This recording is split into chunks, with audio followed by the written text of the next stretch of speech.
विघ्नहर्ता श्री गणेश, श्री गणेश, श्री गणेश।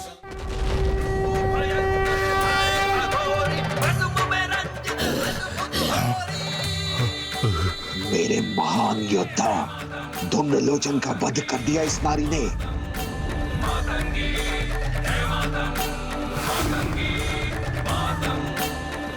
आओ दुष्टों, आओ और अपनी मृत्यु से भेंट करो, क्योंकि पाप और पापियों का अंत करना तो मेरा स्वभाव है।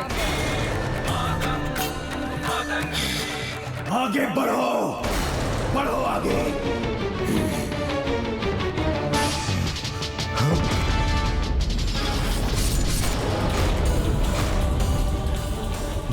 जिस युद्ध का परिणाम हमें पता है, उसे दोहराने में क्या लाभ है? इसी देवी से तो हम सब पराजित हुए थे।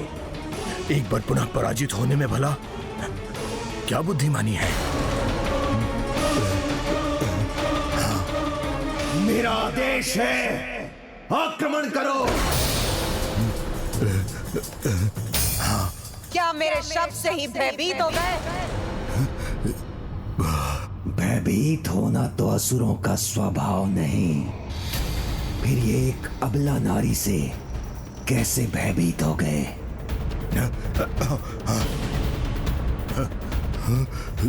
भंडासुर का युद्ध तो आरंभ होने के पहले ही अंत की ओर है।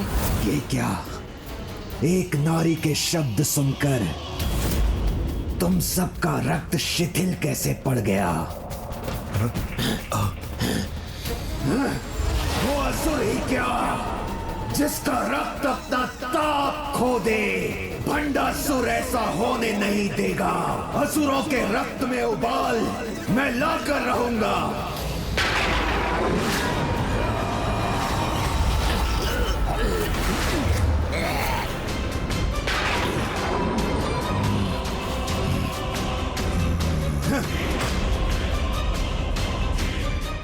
आगे बढ़ेंगे, अंत करेंगे इस नारी का।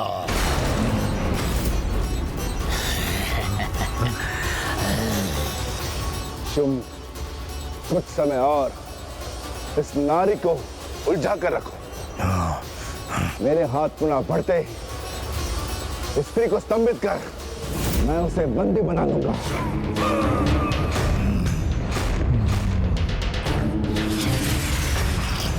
भ्राता शुंभ, अस्त्र प्रहार करना तो दूर, उसे एक पग भी आगे बढ़ने का अवसर नहीं देंगे। आप व्यर्थ में चिंतित ना हो।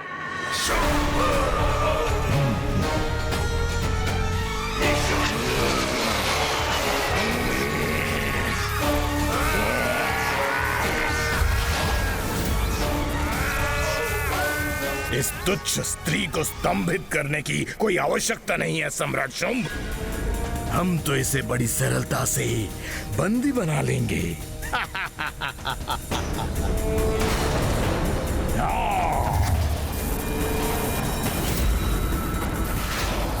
मैं रक्त बीज, रक्त ही मेरा आधार। मैं करूंगा वार। इस बार इस नारी के रक्त से स्वयं को तृप्त करूंगा, पान करूंगा इसके रक्त का। ये सभी असुर एक साथ माता और उनकी सेना पर आक्रमण कर रहे हैं।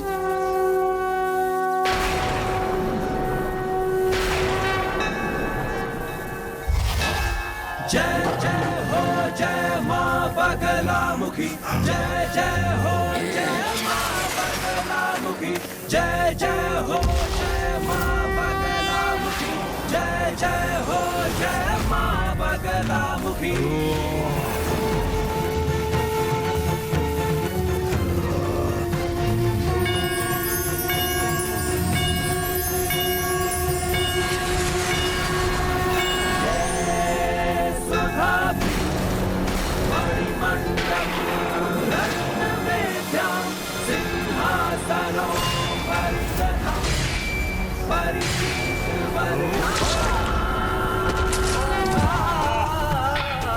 भ्राता मुंड, ये क्या? इस स्त्री की तो छाया भी युद्ध कर रही है। भ्राता चंड, छाया हो या काया, हमारी शक्ति के सामने सब तुच्छ है।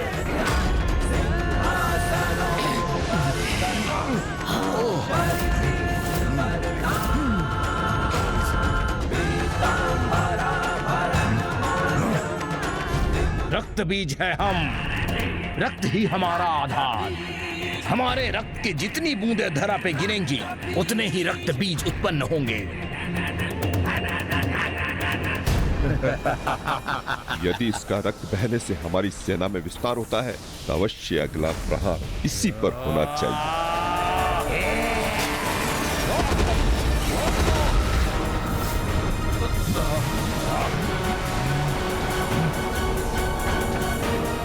हमारी इन विद्युत तरंगों से अब तुम्हारा बच पाना संभव नहीं है, मूर्ख स्त्री। हम इन दोनों को मिटाकर ही श्वास लेंगे। मूर्ख, जो अपने काल को अपने सामने देख उसे ही भारी स्वर में चुनौती दे, उससे बड़ा मूर्ख तो और कोई हो ही नहीं सकता। इसीलिए मूर्ख मैं नहीं, तुम हो मूर्ख। अब समय आ गया है इन्हें अपने विकराल रूप से परिचित कराने का।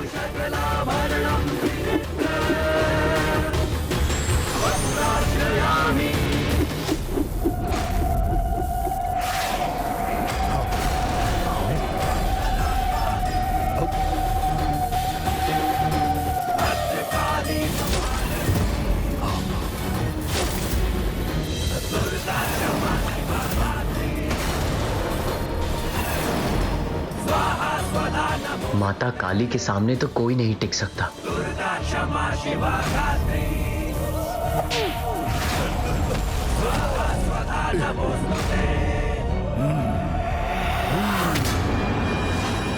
बहुत हुआ तुम्हारा शक्ति प्रदर्शन, अब और नहीं। अब हमारे विद्युत अस्त्र अंत करेंगे तुम्हारा। अंत तो निश्चित।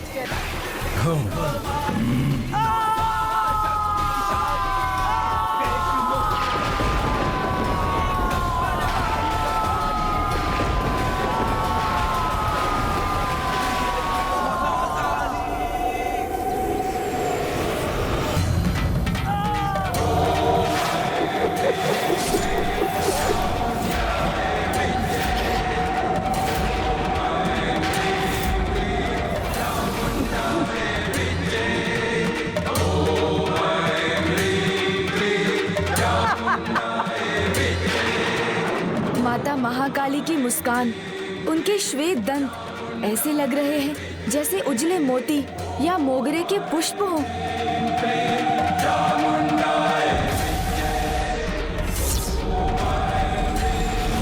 चंड और मुंड जैसे भयानक असुरों का अंत कर दिया इस देवी ने।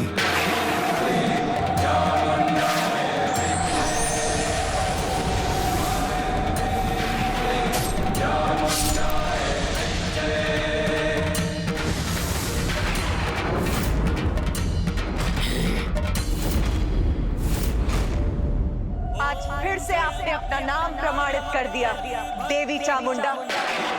देवी चामुंडा महाकाली की जय। देवी चामुंडा महाकाली की जय। देवी चामुंडा महाकाली की जय। ऐसे अवाक क्यों खड़े हो तुम? असुरों की प्रतिष्ठा धूमिल मत होने दो। आगे बढ़ो और आक्रमण करो।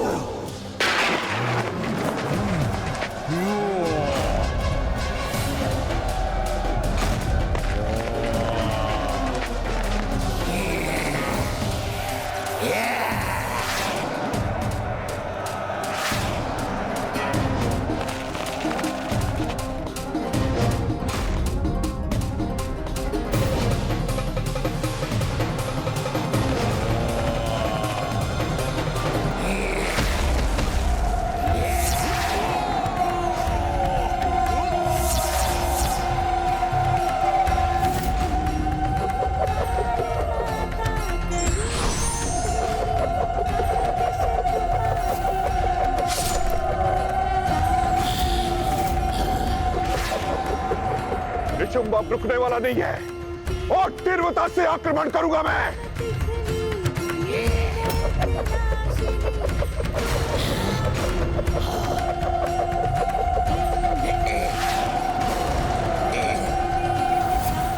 हम सुरक्षित हैं, हाँ भ्राता, हमें कोई क्षति नहीं पहुंची। भ्राता निशुंग, छलांग लगाओ, तभी हमारी रक्षा होगी। इसका अवसर क्या है भ्राता श्री?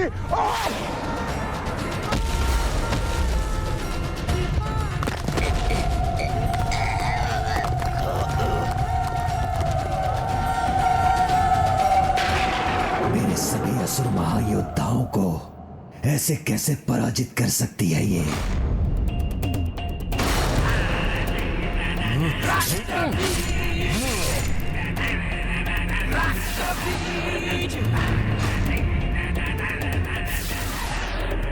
मूर्ख! से क्या किया तुमने? असंख्य और रक्त बीज उत्पन्न कर माता को घेरने के लिए रक्त की वर्षा की है इन दुष्टों ने। उचित है, इसका परिणाम तो तुमको भुगतना ही होगा।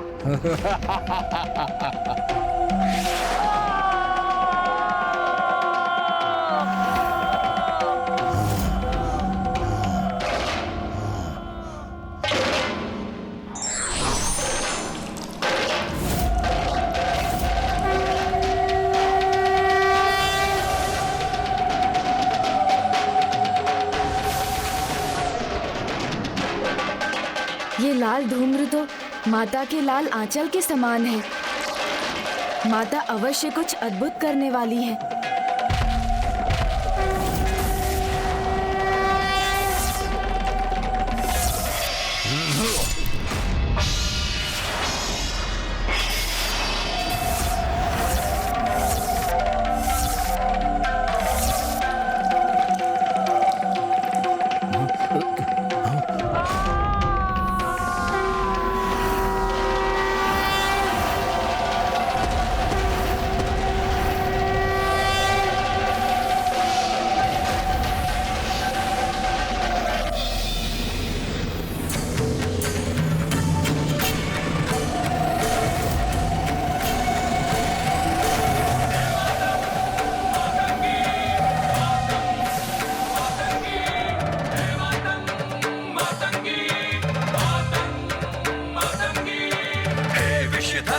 मसान बिहारी असुम में रंजित अद्भुत होरी।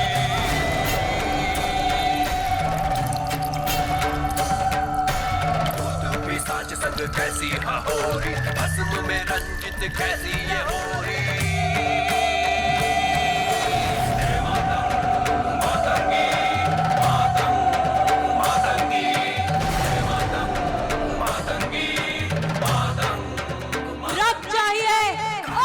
चाहिए मुझे और रक्त चाहिए।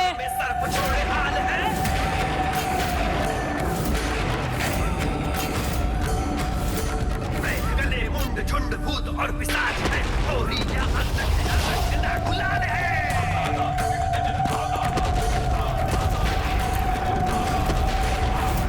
भयंकर धारे अघोरी, में रंजित अद्भुत होरी। माँ महाकाली का क्रोध शांत नहीं हुआ तो अनर्थ हो जाएगा।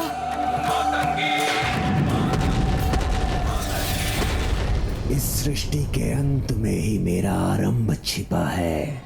वो अंत चाहे कोई असुर करे या कोई देवी देवता, मुझे कोई अंतर नहीं पड़ता। मुझे तो बस अपनी बनाई हुई सृष्टि चाहिए।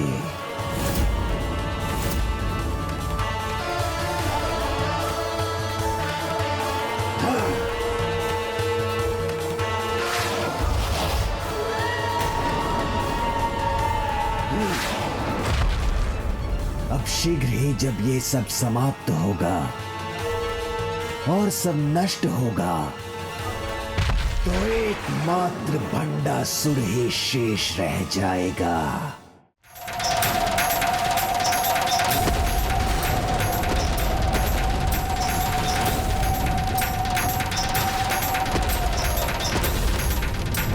पिछली बार भी माँ महाकाली के क्रोध और उनकी भूख दोनों को शांत करना कठिन हो गया था, किंतु पिताश्री के आने से ही माँ शांत हुई और तभी सब पुनः सहज हुआ। पिताश्री महादेव रौद्र हैं, तो शांति और संतुलन के रक्षक भी हैं। उनका अनंत शांति संपन्न रूप ही माता को शांत करा सकता है।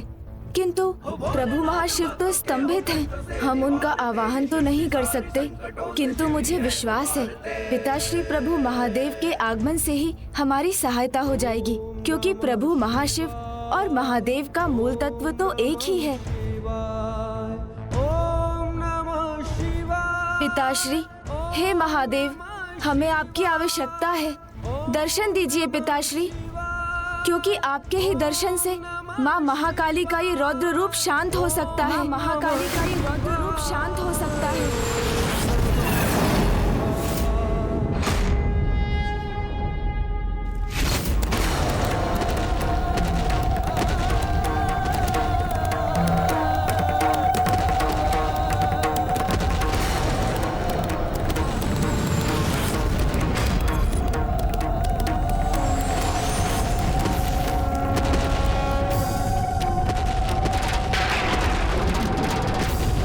देवी महाकाली, रक्त बीज का अंत हो चुका है, इसलिए कृपा करके आप भी शांत हो जाइए।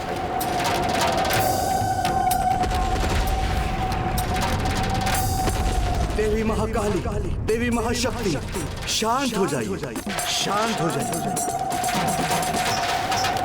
शांत हो जाइए। मैं आपसे निवेदन करता हूँ, शांत हो जाइए, कृपा करके शांत हो जाइए।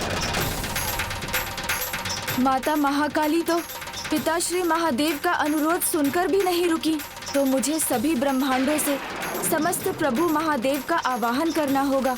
कदाचित उनका संयुक्त शिव तत्व माँ को शांत करने में सहायक बन सके।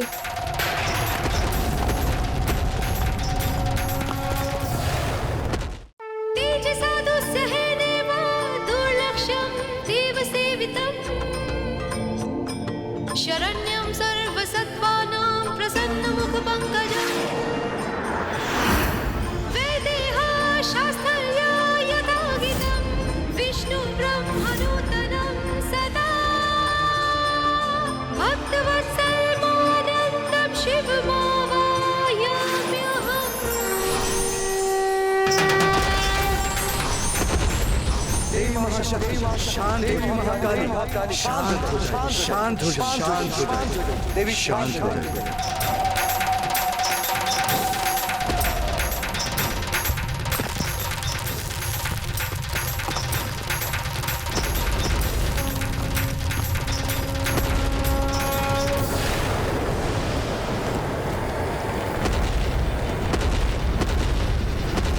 भंडासुर वही हो रहा है जो तुम चाहते हो, विस्फोट। अब इसे कौन रोक सकता है, क्योंकि जो इसे रोक सकता है वो तो स्तंभित है। भंडासुर, तुम्हारी जय हो। देवी महाशक्ति, देवी महाकाली, शांत हो जाइए, शांत हो जाइए, देवी शांत हो जाइए। माता, पिछली बार तो माता महाकाली पिताश्री के आगमन से ही शांत हो गई थी, तो इस बार ऐसा क्यों नहीं हो रहा है? मेरी सहायता कीजिए माता, अन्यथा इस सृष्टि में कुछ भी शेष नहीं रहेगा। हमें प्रभु महाशिव का आवाहन करना ही होगा माता, उन्हें स्तंभन से बाहर आना ही होगा, अन्यथा सब कुछ नष्ट हो जाएगा। ईश्वर के लिए धर्म के साथ रहना ही उनका कर्तव्य है, और प्रभु महाशिव तो धर्म का ही साथ देंगे, ना कि उस पापी अधर्मी भंडासुर का। माता, मेरी पुकार सुनिए, मेरी सहायता कीजिए। मैं आपसे निवेदन करता हूँ, कृपा करके शांत हो जाइए, शांत हो जाइए। माता, दया कर प्रभु महाशिव का आवाहन कीजिए। अब हमें बहुत विलंब हो चुका है पुत्र गणेश। अब प्रभु महाशिव को उनकी स्तंभित अवस्था से बाहर निकालकर यहाँ लाना असंभव के समान हो चुका है, क्योंकि अब वो सगुण से निर्गुण अर्थात साकार से निराकार हो रहे हैं। क्योंकि अब वो सगुण से निर्गुण अर्थात साकार से निराकार हो रहे हैं। प्रभु महाशिव सगुण से निर्गुण हो रहे हैं, निराकार हो रहे हैं। अब उनके प्रत्यक्ष रूप थोड़ा ही अंश अप्रत्यक्ष होना शेष।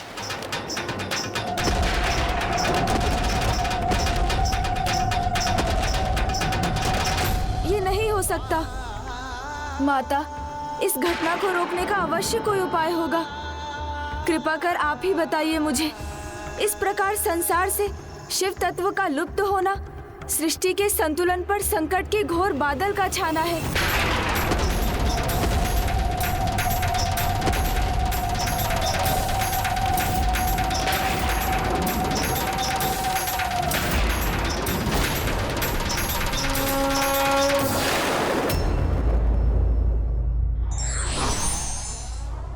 नारी उस शक्ति की प्रतीक है जो सृजन और विनाश दोनों कर सकती है।